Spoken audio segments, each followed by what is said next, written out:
Hello, team, and welcome to episode 6, Mingle All the Way. This class was a request. It was a group request. I took a survey online to see what class my students would be interested in, and by 2 votes, a small margin, this one, which was about socializing, about communicating in English and turning that small talk into real talk. And if you've ever felt that awkward silence when you don't really know what to say, um, you can practice this like any other skill. And some people are naturals. Some people they can get the conversation going for hours, whether by being interesting with what they say or by being good listeners, by asking good questions. Some people are naturals. They feel comfortable in this situation. For others, like myself, it is not a natural skill. So in this case, we should practice and we can prepare for this type of situation just like any other. We will be dividing this class into two because I realized very quickly while doing research that it was a big topic. So we will be starting this today and we'll be finishing it next class. But here we go. So I gave you guys a warm-up video.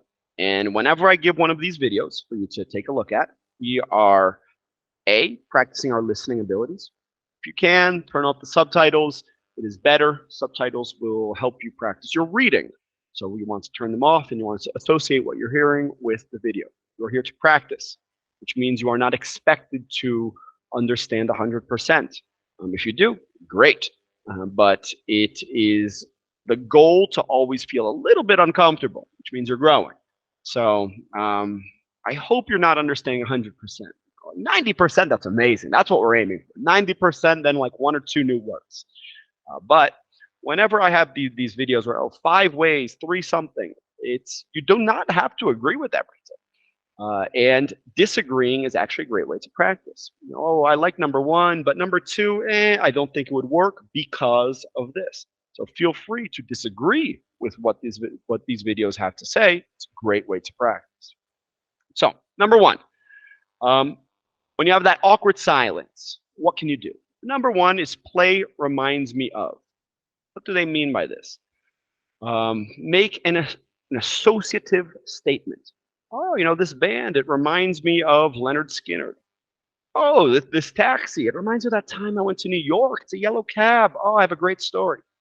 And if you have that awkward silence, you can do this to get the conversation going. Then you might make a comment, an observation, and the person might continue with one of theirs. And a question for you to practice: when should you be careful with this?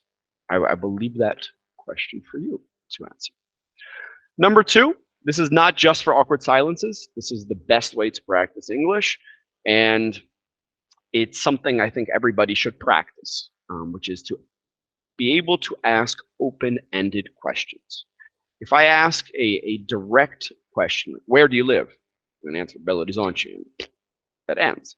But if I change that same idea into how is it living in Belo Horizonte? Oh, it's great.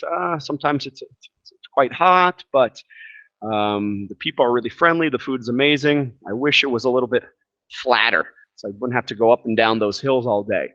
But you get a longer, more expansive answer. So ask open-ended questions. It's great to get the conversation going, and it will feel less like an interview, I guess. And what are the 3 question words we can use to ask open-ended questions? I'll give you a second to think. 3. And I would say that the 3 big ones are what, how, and why. And what, I think, is great. If you can ask a good what question. How can be really cool. Why? For English practice, it's one of my favorites. You ask a simple question. Did you like the Barbie movie? Yes, I did. Why? So the person will have to expand their answer. In real life, you need to be careful about saying why a little bit too much, because it can sound kind of either like a child or too much like an interrogation.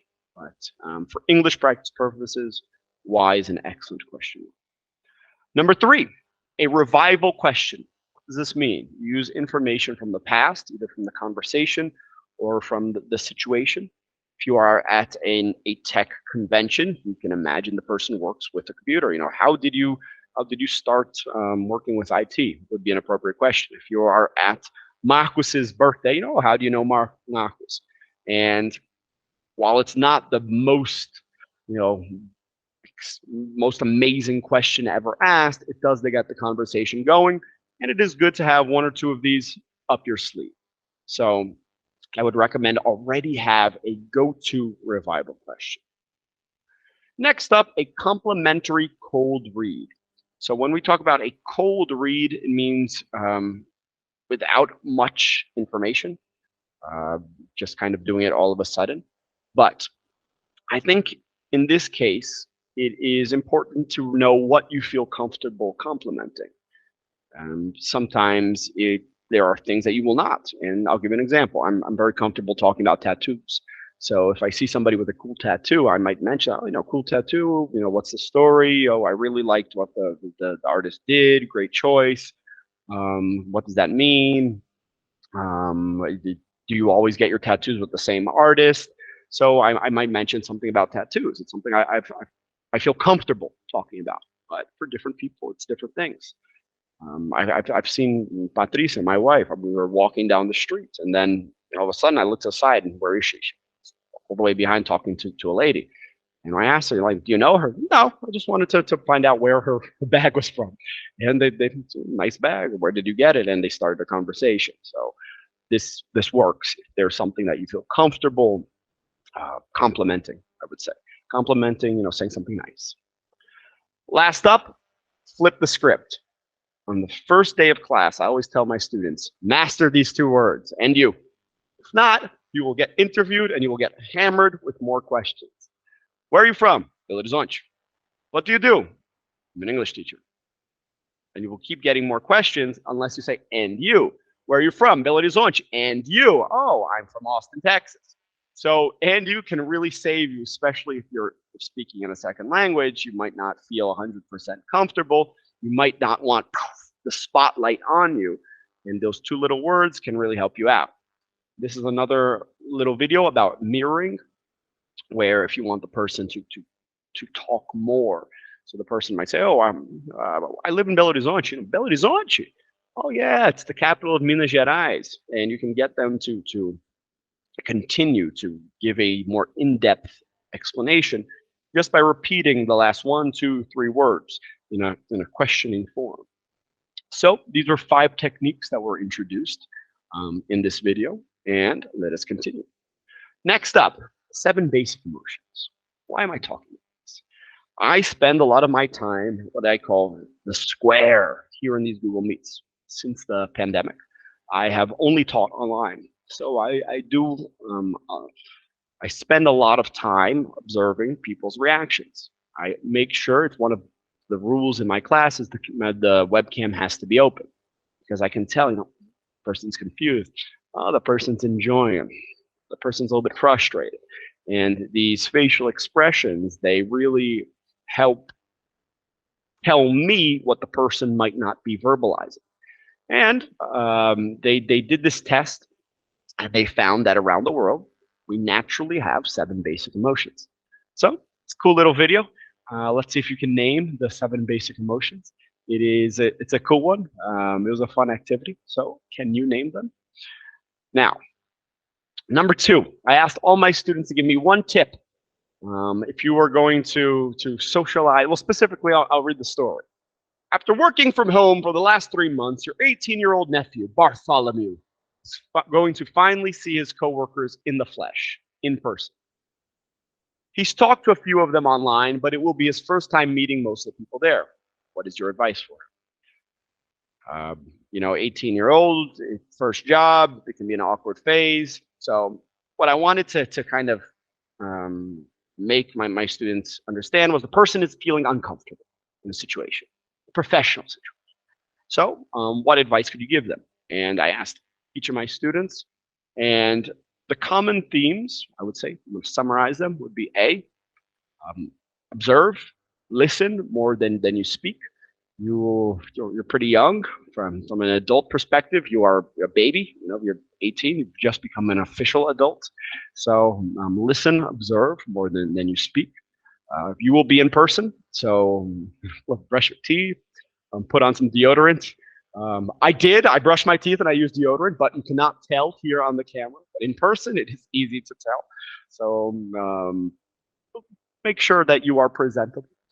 And I would say, me, John, I'm going to add one, is already prepare a few things you're comfortable speaking about, because you can kind of go into automatic mode and you will feel a little bit more comfortable. That's why I have my students practice their introductions. But have a topic or two you are comfortable speaking with, and try to pay more attention to external stuff than internal stuff. If you are in the middle of a social situation and you're observing myself, oh, I look like this, people are thinking this about me, you are probably not doing a great job. But if you are observing, you're paying attention to others, you will probably give the impression that you are a better socializer. So try to keep your focus external. Let me see what else we have got. These conversations started. Let me pick a good one. Do you pay attention to micro expressions? Yes, I do.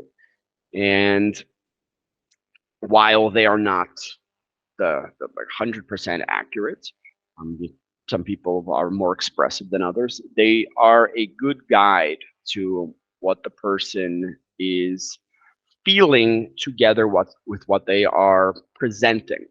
And sometimes I will use these micro expressions to get more information from my students, when sometimes they are not being too expansive with their answers.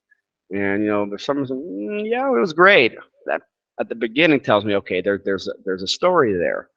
And these micro expressions give us one more piece of information. So yes, I do. I pay attention. So let me see what else. And your challenge. I'm a firm believer in that we can only fail to our level of preparation. If you do not prepare anything, you can have a pretty hard landing. But if you do prepare even a little bit, it softens the landing in the worst case scenario.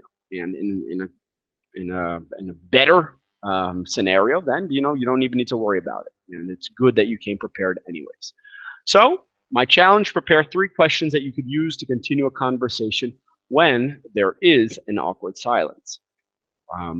I would say use what works and mix it into what you like, what you are comfortable with, and kind of adapt over time. Test it out, see what questions work for you, and you will have these automatic questions in your repertoire if you ever feel a little bit awkward. All right, team. Thank you. And this is also pretty cool. I tell my students to focus on 1, 2, 3 words at a time.